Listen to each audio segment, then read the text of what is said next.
I'm sitting here with Craig Wiggins, who was recently sporting one of these, a GoPro, at quite a big bike race here in Australia, coming around 2 pros from Bike Exchange Jayco for the win. But before we roll the footage, there is a lot more meat on the bone when it comes to this story with Craig, and if you can stick with us, I'm pretty sure you'll be cheering him across the line at the end of this video. Let's go, you fucking beauty! But first up, Craig, can you tell us, who do you ride for?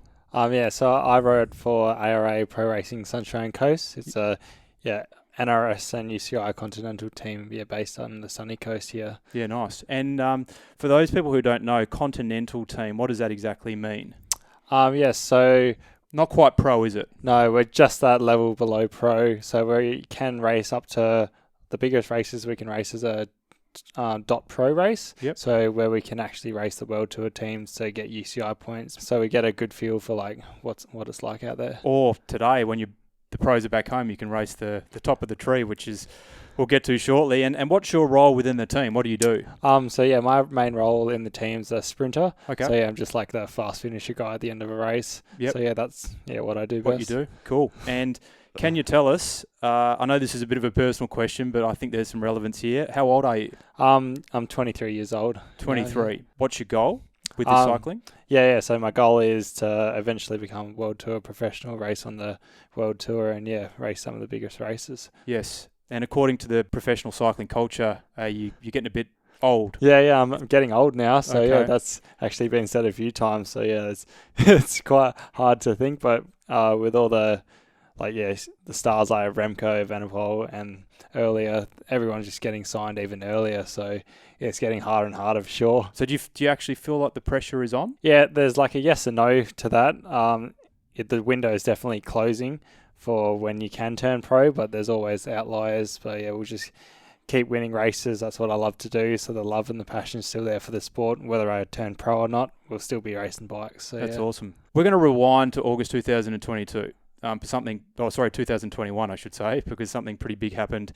But before we do that, I thought we'd at least start the footage so people can see this Noosa criterium. So tell us a little bit about this race for those people who don't know it, because if you're American or from the UK or somewhere in Europe, you probably wouldn't know this race, but it certainly gives local Aussies like yourself the opportunity to race against the pros. Who have we got here from the professional scene? So the current pros here are Chris Harper. He currently rides for Lotto Jumbo. We've got 2 Bike Exchange guys in Alex Edmondson and Caden Groves, and we have Jared Drisners who rides for Lotto. What's the main strategy with this hot dog criterium? Obviously, the hot dog, you're coming out of U-turns, you want to have clean lines going in and out of the corner just to hold as much speed as you can, and then trying not to jump too hard on the pedals coming out of the corner just to save energy. But looking at the power data, I'm still pushing quite hard, but it's all relative. Lots and lots of sprinting out of corners. Yeah. So while we watch this, I want to take everyone back to August 2021. Now, there's an article that I'll link to below on the ABC, and the article's titled "Cyclist Craig Wiggins Back on the Bike After Alleged Queensland Hit and Run." So this is what the individual who, I don't know if hit or cleaned you up is the right terminology, but he's charged with 3 counts of dangerous operation of a vehicle, attempted murder, obstruct police, which means he either was physical with police or resisted arrest, and the driver failed to remain at incident and render assistance, which means it was a hit and run. This is according to the article. This is what you said. I woke up and they couldn't believe I was alive, he said. So can you tell us when you got hit? What do you remember next? So I came back from WA. I was on the coast for a week, and then just getting back into training and all that. And then I was out training in Nambour, just going towards the hills up in Mapleton. That's just our normal training grounds. And then all of a sudden, I woke up in so much pain in hospital. That was the first thing I remember, with my girlfriend just standing over me, just basically crying. It was pretty hard. So you don't remember being hit? No. You don't remember. Apparently you were conscious at the scene? I'm not sure on the whole terminology of it, but I was yes, obviously still alive, conscious, but I can't remember anything. And I was You tried to get back on your bike, trying to get back on my bike. That's what they reckon. which didn't even have a rear wheel. No, so my bike was in pieces. I'm sure I can find some photos and chuck them up on screen. But yeah, I was trying to clip into that thing, and yeah, she wasn't going anywhere. And you have no recollection of that. No. That's what the police told you afterwards. Yeah. That's crazy. So you had a broken nose and an eye socket and stitches all over your body. So, I know there's not much we can say about the incident, but can you tell us, do you know how fast the motorist was going when he hit you? Yeah, so apparently he was doing 90k an hour. Wow. And I was going up a hill, like a steepish hill, and I was doing like 10k an hour maybe. So Wow. like the speed difference was quite huge.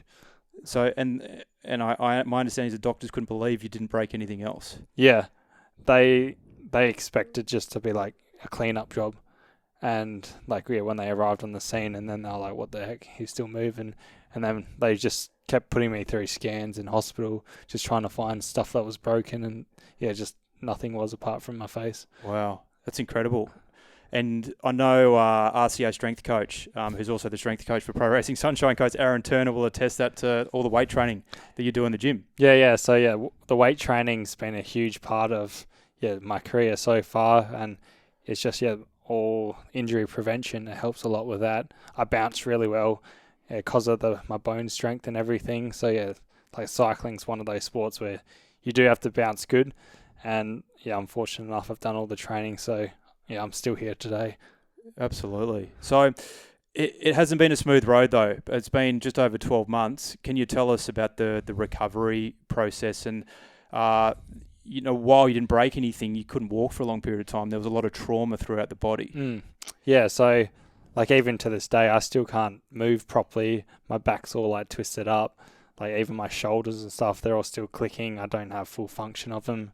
And yeah, it's just been ongoing. What I know from following your journey, because you work with the RCA, so I know you quite well now. You manage our social media and our member success.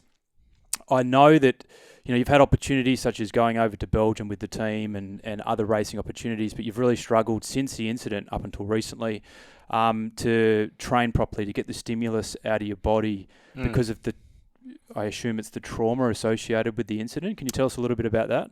Yeah. So I had a lot of rough months just trying to train, and my body just wasn't adapting to it. I didn't know why it wasn't working, and it's like that was quite hard to get around. And yeah, we just put it back towards like the trauma of the that incident. The mental side over that period of time, dealing with the body not adapting, not being able to perform, not being able to get your power up. What effect or impact did that have? That hit real hard. There's definitely a lot of times throughout the last 12 months it was like, oh, should I even be doing this anymore? It's like basically with COVID and everything after that was already like a big setback, but it's like I couldn't change anything about that. And then this happened, like this incident, and then I was like, oh, is this just a sign that I should just like rack it? That's it. Had a good crack, but I was like, yeah, it just comes back to that. Like I love bike racing, love going fast, and that always like, as a sprinter, you're always like sniffing around for that. Oh, if I can just get around the course, I can sprint and I can get a win. But yeah, it was very hard, and just working with Sykes, and still to the stage just working with Sykes, getting through all that. But yeah, that was really tough.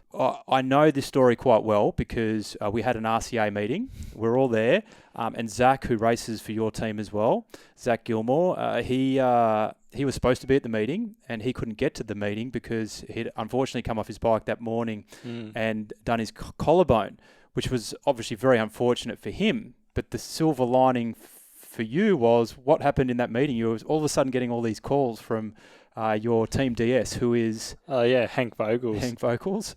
So it was such a strange month. It was like, because this was off the back of not performing that well in the races and everything, and the team was just unsure of my abilities, just because hadn't been performing, and at this like elite level, it's like you either perform, get results, or you don't get race starts. Yes. And I was at the point where I just wasn't getting race starts because I wasn't performing, and just basically well, unfortunately for Zach, he did his collarbone. He's still recovering, but fortunately for me, I got the call up to do that race, and yeah, I was able to perform. So yeah, it was like what happened? yeah, I was able to get a stage win, which is pretty cool. Like in the biggest race that we're able to do in the 2.pro, there was like 6 World Tour teams, multiple Pro Continental teams. So yeah, it was pretty big. Wow. So, And how did that feel for you when you crossed the line? And, you know, after what had transpired before it, all that self-doubt about your body being able to recover and, you know, really, you know, getting a call up to the team at the last minute, how did you feel? I mean, it did kind of hurt that. You never want to be like second choice type thing. But like getting the call up, I was like, yeah, this is basically like a last shot to Did it do feel like something. that? Did it feel like a last shot? Basically, yeah. Okay. It's like if I didn't do that race, it's like, hey, what race are you going to do? Yeah. Type thing. But yeah.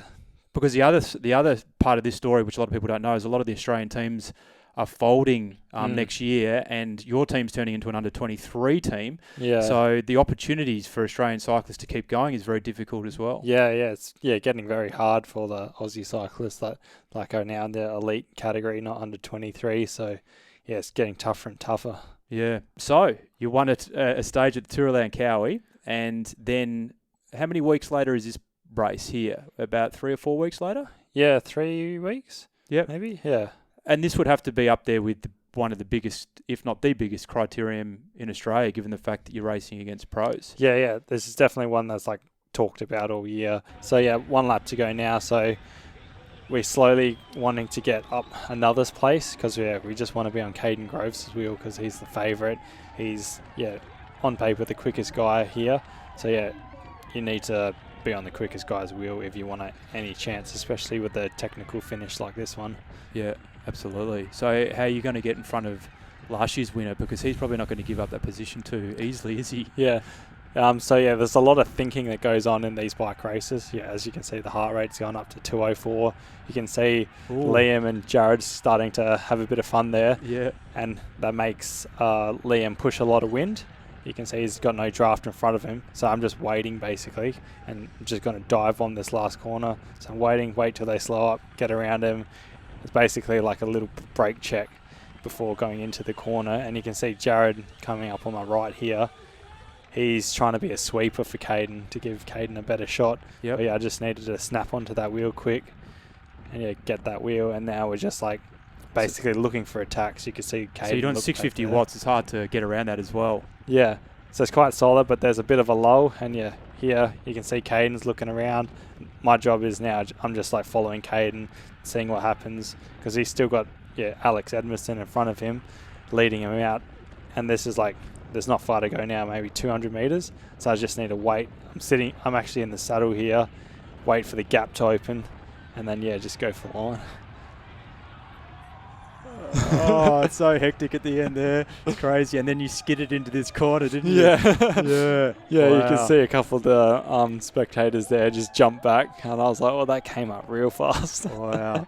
So you've come around 2 pros there. How did you feel when you crossed the line? There's quite an atmosphere there. There's a big crowd. Must have been a good feeling, particularly given everything that's transpired up, the 12 months leading into this. Yeah, it was an awesome feeling. There's like nothing like it crossing the line first for a bike race, and just like all the emotions and stuff from the whole year. But like we talked about before, the window's kind of closing with everyone getting signed younger and younger, and it is late in the season, but we'll see what we can do, and just keep having fun racing the bike. Well done. I think this is a story of determination, tenacity, perseverance, and for any team out there, I don't know if they're going to be watching or listening to this video, but I think teams don't just look for good riders that can produce a lot of watts, which you can, but they also look for good characters, and clearly you are one of those, mate. So well done, and we wish you all the best. Yeah, thank you.